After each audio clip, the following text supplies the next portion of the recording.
Monsieur Masson a dit tout à l'heure, quand on veut faire du refit, il faut aussi avoir de l'outillage. Non, il faut d'abord avoir de l'outillage. Et le président Rousset a été très rapidement sensible au développement de cette filière navale, ici, au cœur de Bordeaux, au sein d'une grande métropole.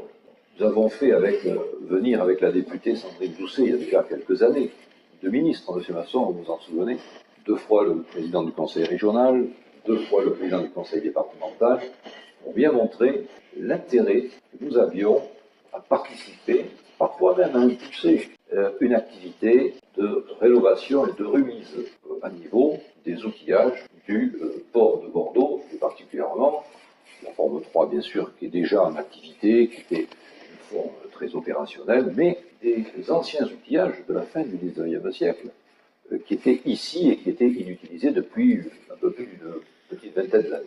Et c'est comme ça qu'à force de persuasion, nous avons pu inscrire au contrat de plan d'abord 2 millions d'euros, la région qui s'est transformée quasiment en 10 millions d'euros, avec d'autres aussi sommes fléchées, mais qui peuvent translater, à condition qu'elles restent bien sûr dans la même optique, pour faire en sorte d'avoir des outillages performants. Tout ceci, bien sûr, c'est dans la volonté que l'emploi productif est la forme d'emploi qui permettra de faire en sorte que ces grosses métropoles, qui veulent devenir de plus en plus grosses, puissent garder la force vive au sein de ces métropoles-là. Et de ne pas toujours développer l'économie des métropoles dans le tertiaire, mais dans l'emploi productif à haute valeur ajoutée, qui aussi offre aux salariés des salaires supérieurs à ceux du tertiaire et du petit tertiaire, ce qui permet aux gens de travailler et de vivre au cœur de la cité dans laquelle ils travaillent. Ça, c'était le fond de notre action. Je voudrais remercier M. Masson parce que, et son équipe, je vois ses cadres principaux qui sont ici, parce que ça n'a pas été tout le temps facile. Moi, je connais le port depuis toujours, depuis que je suis ici. Et c'est vrai que les conjonctures et puis les politiques font qu'on a privilégié telle et telle action, peut-être à des époques où c'était plus facile. Mais aujourd'hui, le port de Bordeaux, mais d'autres aussi, eh bien, sont impactés par des problématiques qu'ils ne maîtrisent pas. Le coût, par exemple, ou le prix des oléagineux, les mauvaises récoltes, ce qui fait descendre les tonnes, les tonnages de fret. Bon. Et donc, il faut diversifier. Parce que si on est à moins 100, si on rajoute 3, on n'est plus qu'à moins 97. C'est mieux déjà. Je crois que c'est aussi dans cette optique-là que nous souhaitons développer ces activités. Tout ceci, la région dont un des cœurs de métier, c'est le développement économique, puis c'est aussi la formation. Et c'est pour cela qu'avec Jérôme Merchave, le directeur d'Aérocampus, qui est une structure de formation intimement liée à la région, nous avons pensé qu'il serait intéressant de réfléchir à la mise en œuvre, pourquoi pas à terme, de socles de formation, des formations avec un socle commun, parce que c'est vrai que quand on est un spécialiste des matériaux composites, à terme, on peut travailler peut-être dans le naval comme dans l'aéronautique, quand on est spécialiste de l'informatique embarquée, dans un bateau, dans un avion. Donc, bon, des socles communs sont possibles de manière à pouvoir former des personnels qualifiés pour pouvoir accueillir ces yachts dans de bonnes conditions techniques.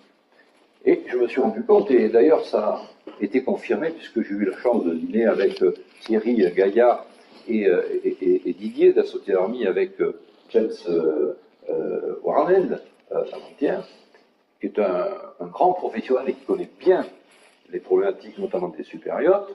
Mais ça, j'ai toujours eu cette sensation-là, c'est que plus on augmente dans des travaux importants, sur des gros bateaux, etc., plus Dieu est liable et dans le détail. C'est le détail qui fait beaucoup de choses dans ce type d'activité.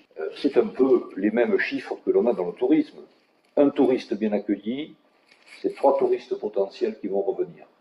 Un touriste mal accueilli, c'est 11 personnes qui auraient pu venir et qui ne viendront pas. Ben, pareil, un capitaine bien accueilli, qui va faire le tour du monde et qui va faire passer le téléphone.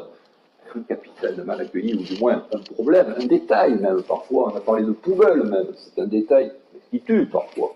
Eh bien, c'est eh bien des yachts ou des capitaines qui diront ben, c'est une belle ville, on est bien accueillis et on a du personnel performant. Et on sait que les travaux qui sont utilisés, qui seront réalisés, le seront bien. Et notamment un port aussi performant qui saura mettre à disposition de ces grandes structures eh bien, les meilleures prestations que le port peut offrir avec ces outillages. Alors moi je suis très heureux que nous ayons pu, grâce entre autres au financement de la région et de l'État en particulier, mettre en œuvre la forme numéro 1 de bassin flot qui maintenant est en état, même au niveau qualitatif, je pense, très performante, avec même un aménagement des abords qui est très bien fait. La forme 2, c'est en cours.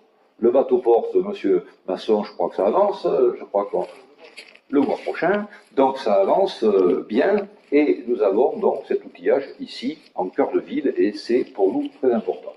Alors, sachez en tout cas, c'est le message que le conseiller régional peut vous passer, c'est que nous continuons à regarder avec beaucoup d'attention le développement de cette filière ici à Bordeaux, mais bien sûr sur toute la région, parce que notre région a une façade atlantique importante. Là, vous avez parlé de La Rochelle, vous avez absolument. C'est aussi un intérêt pour nous, mais il faut que vous sachiez que le président Rousset a des services qui sont très présents auprès des entreprises. On parle de quoi chez Walter Sequilla, il connaît mieux les recoins des bureaux de la région que moi. Hein. Il connaît tous les patrons, les directeurs, hein. Il connaît tout le monde. Et c'est vrai que ça a été un élément déclencheur pour activer un peu de PO, ouais, pour doper notre activité. Et la région sera toujours très proche des entreprises de ce milieu-là, de cette technicité-là. Le conseiller régional que je suis, et qui est le local de l'État aussi, et sachez que je ferai tout ce qui est en mon pouvoir pour continuer à faire en sorte que la région soit au plus près du développement de cette activité, parce que cette activité, c'est de l'emploi, et l'emploi, c'est notre priorité. Merci de votre attention.